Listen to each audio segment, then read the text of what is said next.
रात का वक्त था और चांद बादलों के पीछे छिपा हुआ था। गांव के करीब जंगल में एक पुरस्कार खामोशी छाई हुई थी। रोहिल जो एक नौजवान था अपने दोस्तों के साथ गांव के बाहर एक पुरानी हवेली की तरफ जा रहा था। ये हवेली बरसों से खाली पड़ी थी और लोगों का कहना था कि यहाँ भूतों का बसेरा है। रोहिल के दोस्तों ने उसे चैलेंज दिया था कि वो इस हवेली में रात गुजारे। रोहिल बहादुर था और उसे भूत प्रेत पर यकीन नहीं था, इसलिए उसने चैलेंज कबूल कर लिया। जब वो हवेली के करीब पहुंचे तो दरवाजे की चुरक चुरक सुनाई दी, जिसे किसी ने अभी अभी बंद किया हो। दोस्तों ने रोहिल को अलविदा कहा और वो हवेली के अंदर दाखिल हो गया। हवेली के अंदर अंधेरा था और हवा की साए साए की आवाज सुनाई दे रही थी।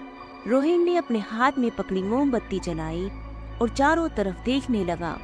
कमरे की दीवारें पुरानी और गर्द आलूद थी और फर्श पर जा बजा टूटे हुए फर्नीचर के टुकड़े बिखरे हुए थे। रोहिल एक कमरे से दूसरी कमरे में जा रहा था कि अचानक उसे एक आवाज सुनाई दी। ये आवाज एक औरत की रोने की थी। उसने आवाज के पीछे चलना शुरू किया और एक कमरे में पहुंचा जहां एक पुराना आईना लगा हुआ था। आईने के सामने एक साया दिखाई दिया जो हल्का सा हरकत कर रहा था। रोहिल ने जब गौर से देखा तो उसने देखा कि आईने में एक औरत की परछाई नजर आ रही थी। वो औरत सफेद लिबास पहनी हुई थी और उसका चेहरा जख्मों से भरा हुआ था। रोहिल खौफजदा हो गया और उसने पीछे हटने की कोशिश की, मगर उसकी टांगें जमीन से चिपक गई। औरत की परछाई आईने से निकलकर हकीकी शक्ल इख्तियार करने लगी और रोहिल के करीब आ गई। उसने कहा, मेरी मदद करो, मुझे यहाँ से निकालो। रोहिल ने खौफ के मारे कुछ बोलने की कोशिश की, मगर उसकी आवाज गले में फंस गई। औरत ने अपनी कहानी बयान करना शुरू की। उसने बताया कि वो इस हवेली की मालिक की बीवी थी और उसका शोहर बहुत जालिम था। उसने अपनी बीवी को कत्ल करके उसकी लाश को हवेली के अंदर दफन कर दिया था। उसकी रूह को चैन नहीं मिला और वो आज भी इंसाफ की तलबगार है। रोहिल ने हौसला किया और कहा, मैं तुम्हारी मदद करूंगा, बस मुझे बताओ कि मैं क्या करूं। औरत ने कहा, मेरे शोहर की कब्र को तलाश करो और उसकी बाकियात को जलाओ, तभी मुझे सुकून मिलेगा। रोहिल ने मोमबत्ती की रोशनी में हवेली के अंदर और कमरे की तरफ कदम बढ़ाया। उस कमरे में एक पुराना संदूक रखा हुआ था।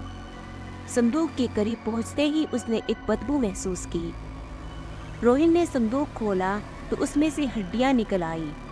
ये हड्डियां औरत के शोहर की थी। रोहिल ने उन हड्डियों को बाहर निकाला और उन्हें जलाने की तैयारी की। जैसे ही हड्डियां जलने लगी, औरत की रूह ने शुक्रिया अदा किया और वो गायब हो गई। हवेली में अब खामोशी छा गई थी और रोहिल ने महसूस किया कि वहाँ की फिजा बदल चुकी है।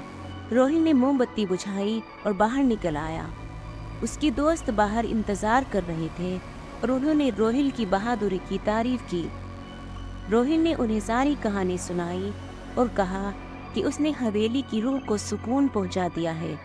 इसके बाद वो हवेली हमेशा के लिए खाली हो गई और लोगों ने वहां जाना छोड़ दिया। रोहिल ने अपनी जिंदगी का ये तजुर्बा कभी नहीं भुलाया और उसे हमेशा याद रखा। दोस्तों, इस तरह की हॉरर स्टोरीज देखने के लिए हमारे चैनल को सब्सक्राइब करें, लाइक और शेयर करें। शुक्रिया।